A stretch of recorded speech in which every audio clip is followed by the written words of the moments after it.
Today we're going to evaluate this limit here, and we're actually going to use two different methodologies to do this. So notice first of all that we have the limit as h goes to 0.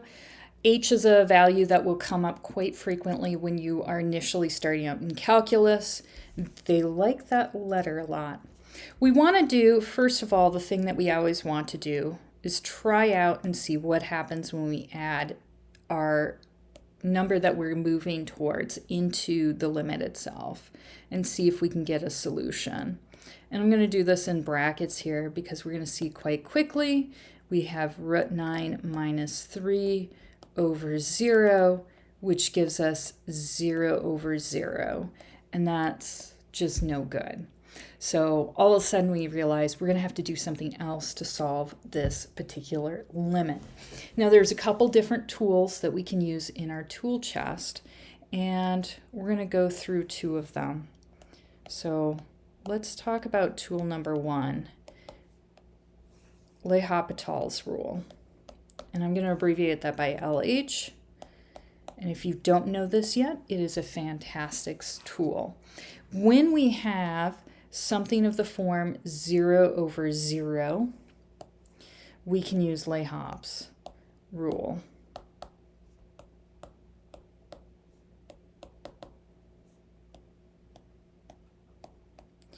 And there's other situations in which you can apply L'Hopital's rule as well. 0 over 0 is the one that comes up most often. And what we can do in that situation is we'll put a little LH over the equal sign, and we're going to be taking the derivative of the numerator and the derivative of the denominator. And we're taking the two numbers separately. So the derivative of the denominator with respect to h is just going to be a single 1. The derivative of the numerator with respect to h, now remember that square root of 9 plus h is going to be 9 plus h to the 1/2. And so we're going to think of it that way when we take our power down and subtract 1 to get our new power.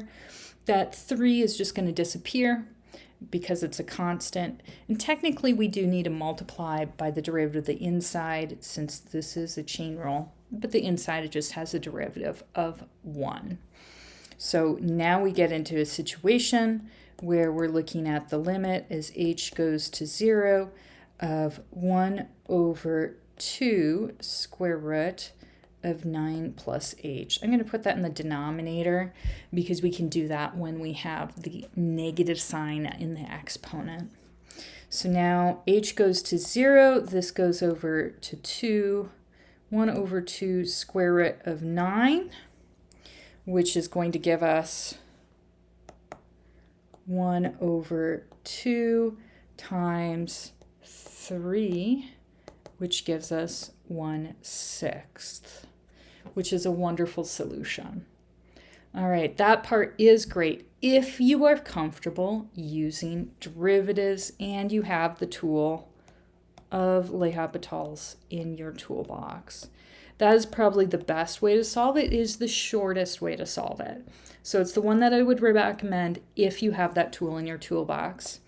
If you do not have that tool in your toolbox, then we are going to use tool number 2, good old-fashioned algebra skills. Now, this is the thing that trips up most students in a calculus course. Algebra skills are something that once we get a hold of calculators, we don't always practice as much as we really should. And sometimes these things just lapse a little bit. Oops, that should be a -3. Let me do that. -3 over h. There we go. Once we have our problem set up, we realize we can't actually evaluate it as it is. And since we have a square root in the numerator, a lot of times what we want to do is we want to get rid of that square root. So we're going to multiply by the conjugate. In other words, 9 plus h square root plus 3 instead of -3.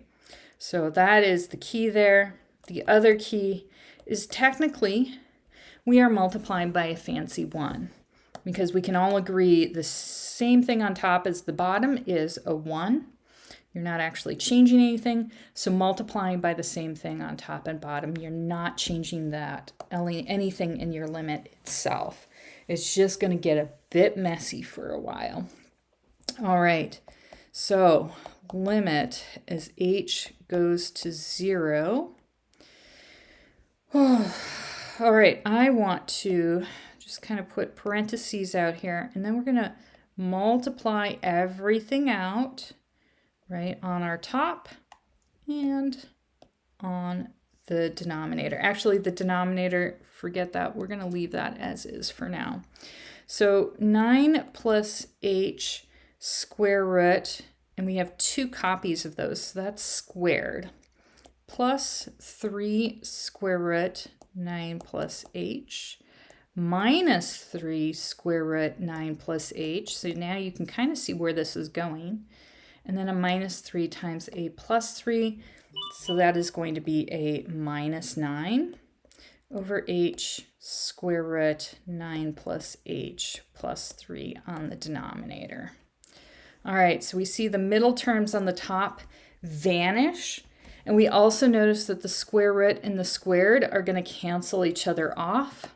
So let's write that out again. We have the limit as h goes to 0 on our numerator. We get 9 plus h minus 9. And on our denominator, we have h times the square root 9 plus h plus 3. So our 9s are going to cancel now. And now we get the limit as h goes to 0 of h over h square root 9 plus h plus 3. And now our h's are going to cancel. And I'm going to write this out one more time. If you feel comfortable just plugging things in at this point, go for it. What's left over in the numerator, and this is the part that I don't want people to forget, is you still have a 1 up there, even though you canceled out the h's. So now we can actually try plugging in that 0, 9 plus 0 plus 3.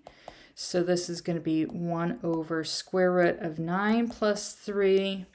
And that is going to give us 1 over 3 plus 3, which gives us the 1/6 we were looking at before. So the algebraic route is definitely a lot more difficult. There's a lot more elbow grease going in there, but it's also really good for your brain to be doing that and super helpful to practice your algebra skills. Thank you for listening.